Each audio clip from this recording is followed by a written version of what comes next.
Continuando, agora vamos falar sobre bronquite e asma, né? A bronquite, ela se define por uma inflamação nos brônquios, tá? Os brônquios, eles são as partes que estão logo após a nossa traqueia, tá? A gente tem a árvore brônquica, aí vem os brônquios, depois os bronquíolos, depois os alvéolos. Então, se eu tenho uma inflamação nos brônquios, né, e ali, a partir dali uma obstrução, então meus alvéolos não vão receber oxigênio da mesma maneira, não é isso? E a asma, por definição, ela se caracteriza pela uma disfunção entre a dilatação e a retração do brônquio também. Então, são problemas do sistema respiratório que depois das pneumonias mais acometem as crianças. Todo mundo conhece uma criança que tem asma ou que tem bronquite. Quando encontramos uma criança com quadro de bronquite e ou asma, podemos achar que ela está com pneumonia, porque a sintomatologia é bem parecida, né? A gente pode confundir, mas assim, através de exames de imagem e de laboratório, a gente pode, né, diagnosticar e diferenciar, né, as doenças do sistema respiratório. E também a criança pode apresentar os dois distúrbios ao mesmo tempo, tanto bronquite quanto asma, que a gente chama de bronquite asmática, e também pode apresentar bronquite, asma e pneumonia ao mesmo tempo, que a criança, infelizmente, não tem muita sorte, né? Porque o quadro de bronquite e de asma já é bem grave. Quando associado ainda com infecção pulmonar, piora mais ainda na vida da criança. E a gente sabe que a bronquite, a asma e as infecções do sistema respiratório, elas são mais decorrentes em mudanças de clima. Por exemplo, agora a gente saiu do primavera, verão, a gente saiu do verão, eu contando os dedos, a gente saiu do verão e foi pro outono.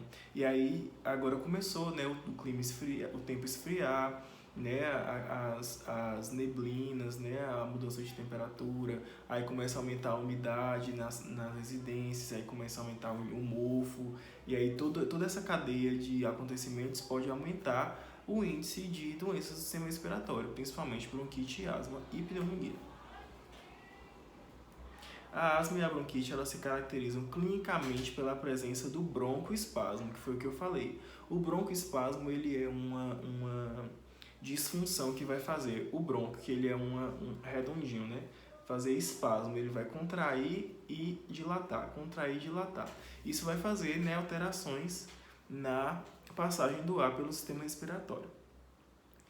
Na ausculta, o ruído adventício predominante é o sibilo. Vocês lembram lá das aulas de sistema respiratório, como são os sons, os ruídos adventícios? A gente tem roncos, sibilos, crépitos. Quando o som é normal, é o que? Murmúrio vesicular. O sibilo, ele parece um assovio. Então, é uma passagem de ar por uma superfície reduzida. Quando a gente sopra, para formar um assobio, a gente não aperta os lábios, a gente faz esse movimento. Aí forma o assobio. É o mesmo princípio.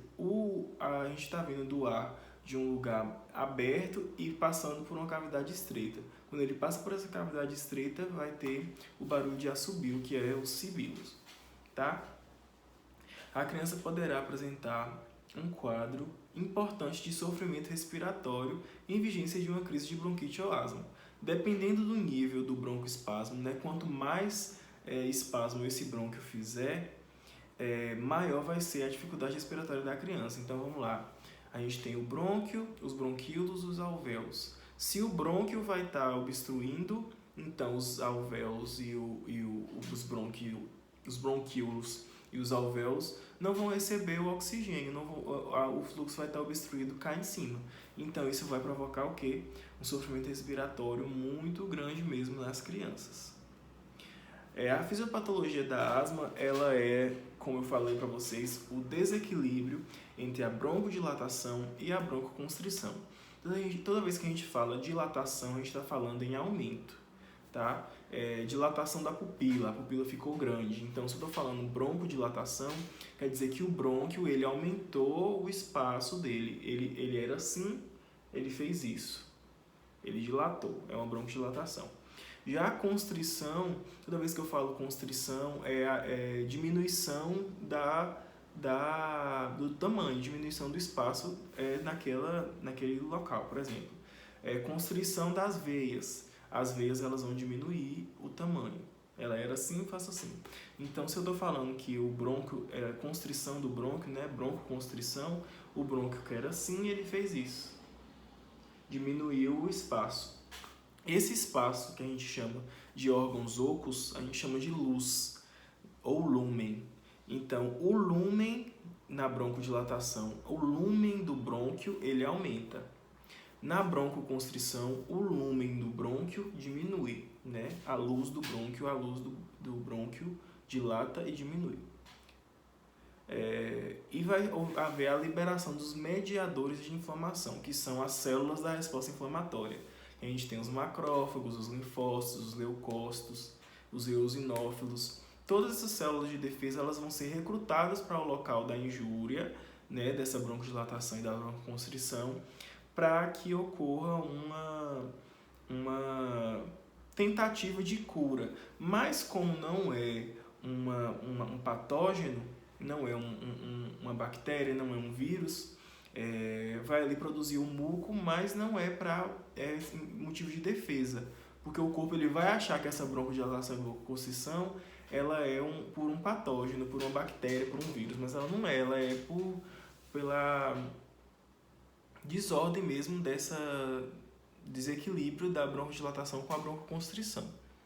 E ela pode ser ocasionada também, né, por essas mudanças de tempo, por aspiração de substâncias químicas, de mofo, de poeira, de tudo isso. A contração brônquica vai provocar essa inflamação, né, e a produção do muco, como eu falei para vocês.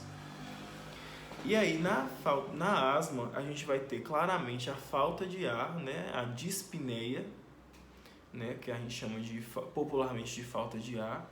Sibilância audível, né, quando a gente coloca o estetoscópio e faz a ausculta pulmonar da criança, a gente vai ouvir como se fosse assobios, né, por todo o tórax, principalmente na região central, que são mais próximos dos brônquios.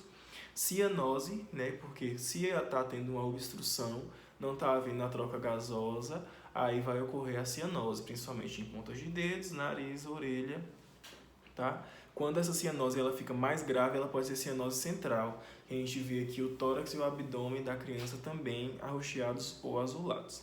Agitação, né, porque a criança ela vai estar fazendo esforço respiratório e aí o ar não vai estar sendo suficiente, a criança vai ter uma sensação de afogamento no seco, e aí ela vai começar a ficar muito agitada, e isso vai piorar o quadro de dispneia, de taquipneia, e aí faz com que piore o quadro de cianose também, tá? Uma coisa está super correlacionada com a outra. Sudorese, que é uma coisa que acontece quando a gente tem um pico de adrenalina muito alto, a gente começa a suar. Fala curta e ofegante, né? A criança não vai ter ar suficiente para falar longas sentenças, né? Vai ficar falando coisas curtinhas e poupando bastante o ar que ela está usando. Expiração prolongada, ela vai puxar o ar bem curtinho, mas a expiração vai ser bem longa, porque como ela está retendo CO2 dentro do corpo dela, então tem muita coisa ali para sair. Então ela inspira pouco, porque está tendo a obstrução, mas na hora de expirar, ela bota bastante ar para fora. Tórax em barril, né, é um mecanismo de adaptação do nosso organismo, né, quando a criança ela tem crises recorrentes de asma, essa remodelação acontece que o tórax ele vai tentar se expandir na tentativa de o pulmão expandir junto, então ele vai ficar em um formato mais arredondado. O nosso tórax é mais achatado assim, aí ele vai ficar mais assim, mais arredondado. Tórax em barril, que chama. Isso é uma tentativa do corpo de adaptação para que seja mais... o pulmão tenha mais lugar para se expandir. Ombros elevados, né, é na tentativa de que o tórax ele se expanda, a criança vai elevar os ombros involuntariamente. Tosse metálica é aquela tosse seca, sem secreção, que algumas pessoas costumam chamar de tosse de cachorro, mas é uma tosse, por definição, a gente chama de tosse metálica ou tosse seca. E o uso da musculatura acessória, que como eu já falei para vocês, que como é que foi, gente, o nome que eu falei? supraclavicular, tiragem. É que eu esqueço a palavra tiragem, sempre esqueço. Vai ser a tiragem intercostal e a tiragem supraclavicular. Vocês perdoam, gente, que esse negócio de quarentena tá mexendo um pouco. O tratamento da asma vai ser principalmente com os broncodilatadores, que são medicações que elas vão agir diretamente na musculatura do brônquio e ela vai fazer com que ele se dilate. Como ele estava assim, ele vai abrir novamente. E eles são principalmente por via inalatória, aquelas bombinhas que as pessoas que têm asma usam, né? Que elas botam na boca, aperta e aspira. E aí aquela medicação ela vai agir diretamente ali, né? Por via tópica e ela vai expandir. Quando não tem resposta, a gente vai ter que usar medicação venosa ou intramuscular, que são principalmente os corticoides, né? Hidrocortisona, entre outros, que eles são medicações que eles são anti-inflamatórios, só que eles são um pouco diferentes daqueles anti-inflamatórios comuns que a gente conhece, tipo o cetoprofeno, entre outros. Eles vão agir diretamente no nosso sistema respiratório, esses específicos, né? E aí vai fazer com que melhore essa questão do broncoespasmo, né? O bronco vai parar de ter essa contração e aí o ar vai continuar fazendo o seu curso normal. A insuficiência respiratória, por conceito, é a incapacidade do aparelho respiratório de manter a oxigenação adequada no sangue com ou sem retenção de dióxido de carbono. Então, todas as doenças que a gente falou anteriormente, elas podem levar à condição de insuficiência respiratória, tá? Tanto a asma, quanto a bronquite, quanto a pneumonia, porque todas elas são doenças que podem provocar perda de capacidade do nosso órgão, né, do pulmão, de fazer as trocas gasosas. Então, ela vai fazer, né, justamente o que está falando aqui no conceito, incapacidade do aparelho respiratório de manter a oxigenação adequada do sangue. E aí vem o detalhe, com ou sem retenção de dióxido de carbono, tá? A troca gasosa pulmonar efetiva requer vias aéreas limpas. Na pneumonia a gente não vai ter vias aéreas limpas, vai ter a produção do muco, do catarro, e isso vai impedir as vias aéreas de fazer o seu papel fundamental. Pulmões e parede torácica normais e circulação pulmonar adequada. Também existe a insuficiência respiratória, que é provocada por malformações congênitas ou não congênitas do coração, que aí já é a próxima aula. E aí essas condições, elas vão afetar as funções e as relações podem comprometer a respiração, não é isso? Como é a fisiopatologia da insuficiência respiratória? Insuficiência respiratória ela nada mais é do que uma disfunção, né, de algum sistema orgânico, ou obstrução, ou falha, ou perda de função, tá? De alguma parte do sistema respiratório. E aí a gente vê que existe a dispneia, né? Dispneia é a dificuldade respiratória que pode vir associada à BRAD, que é a respiração baixa, né? Bradipneia, ou TAC, que é a taxa de respiração elevada, taquipneia. Então, a gente tem a dispneia, que por consequência vai alterar a frequência cardíaca. Por que essa frequência cardíaca vai alterar, professor? Porque quando a gente tem que a gente está com dificuldade de respirar, o nosso cérebro entende que está faltando oxigênio. Qual é o órgão que é designado para entregar oxigênio para o nosso corpo? É o coração. Então o cérebro fala assim: coração, você está trabalhando pouco, trabalha mais aí porque está faltando oxigênio lá no pulmão. E aí o coração vai começar a bater mais rápido, por isso que a gente vai ter alteração na frequência cardíaca, tá? A agitação, né, justamente por essa coisa de faltar oxigênio, faltar ar, a gente começa a ficar ansioso, agitado. Aí começa a aparecer os sinais de cianose, porque quando a gente fica ansioso, a gente começa a gastar mais oxigênio, e aí começa a aparecer a cianose. A gente vai precisar usar a musculatura acessória, né, que aí vai fazer Gente, eu sempre esqueço o nome. Eu acabei de falar o nome. Tiragem. Fazer tiragem intercostal e supraclavicular, não é isso? assim como o uso da musculatura abdominal, que a gente já usa naturalmente, mas vai usar muito mais, né? Vai fazer um abdômen bem escavado, depois um abdômen bem globoso. E alteração na ausculta pulmonar, que pode vir sibilos, crépitos, roncos, ou seja, a gente vai perder o padrão normal, que são os murmúrios vesiculares, e a gente vai passar para a ausculta abdominal com ruídos adventícios, né? Crépitos, roncos, sibilos e estertores. E isso tudo vai ocasionar o quadro que a gente chama de hipoxemia, que hipoxemia é a quantidade insuficiente de oxigênio para suprir as necessidades do nosso corpo. Hipoxemia vem a ser isso, né? Aí a hipoxemia ela é incompatível com a vida. Caso essa hipoxemia ela se prolongue, ela não se resolva, é incompatível com a vida, tá?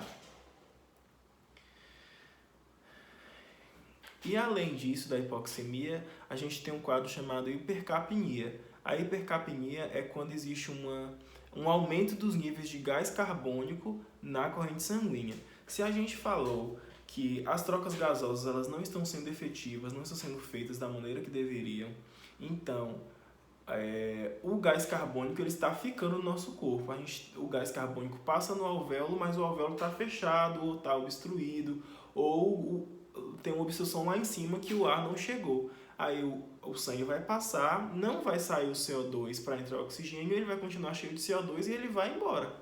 Então, essa condição de hipercapnia ela pode provocar edema cerebral, né? O cérebro ele pode reter bastante líquido e aí ficar com edema cerebral, e aí pode causar dores de cabeça, pode causar lesões neurológicas, né? Alteração do nível de consciência.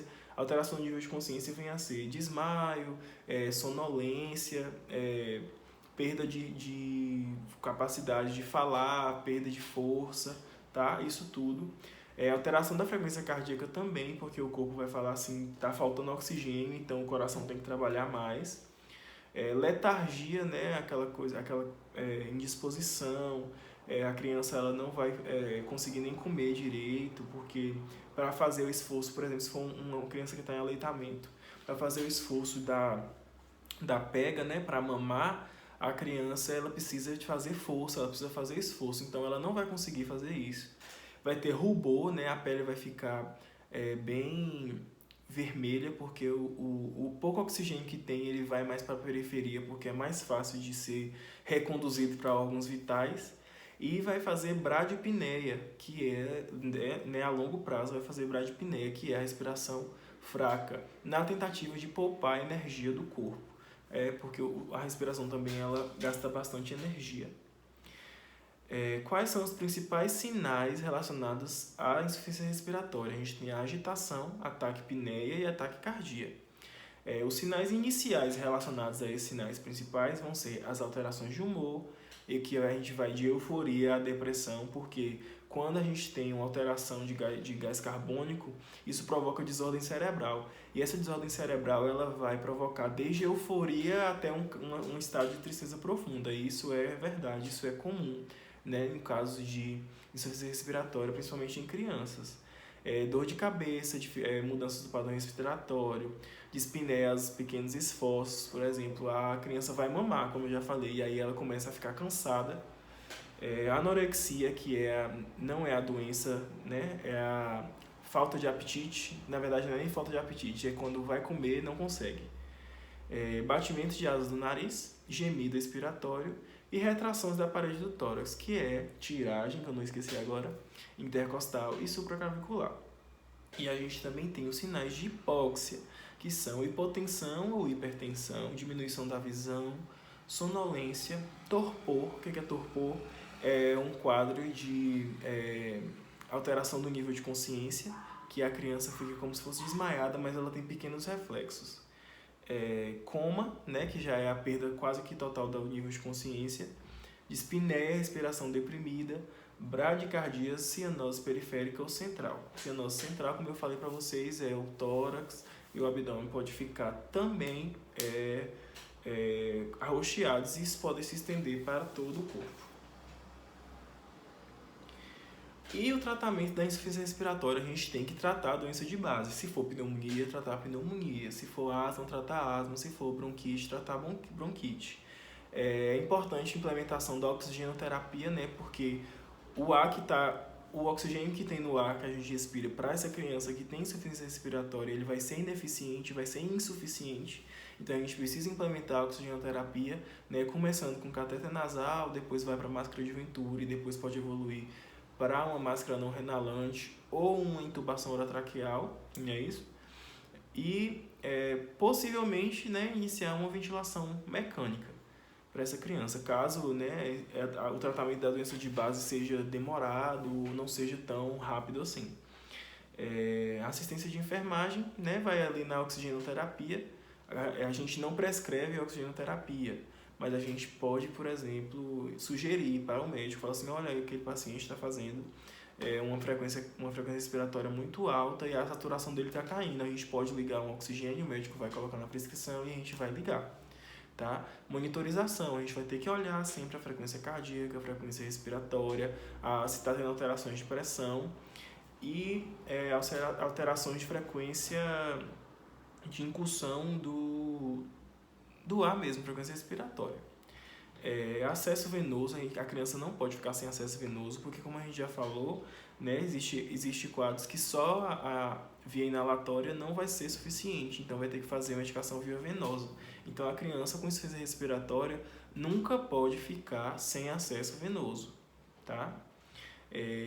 Avaliação do volume urinário, porque as crianças elas vão ter desvio desse sangue para outras áreas para tentar suprir a quantidade de oxigênio, né? Por exemplo, vai tirar o sangue do trato gastrointestinal e mandar para o cérebro o pouco de oxigênio que tem.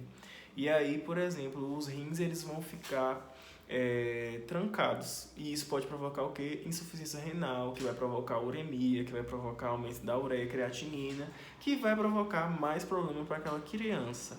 Então a gente tem que estar sempre ligado nessas questões também do débito urinário da criança e com a hidratação, com cuidado para não encharcar o pulmão da criança, que vai provocar ainda mais insuficiência respiratória. Então, a gente tem que ter bastante cuidado, né, ao avaliar a criança com insuficiência respiratória, para que a gente não piore o quadro dela, e sim a gente faça um trabalho de melhora em conjunto com a equipe multidisciplinar, médico e fisioterapeuta, tá? E é isso, gente. A aula de hoje foi essa. Espero que vocês tenham gostado. Qualquer dúvida, estou à disposição e podem me chamar, né? Em horário comercial, por favor, não quero ninguém me chamando de madrugada, porque eu também sou gente. E é isso. Obrigado. E eu vou disponibilizar os slides para vocês.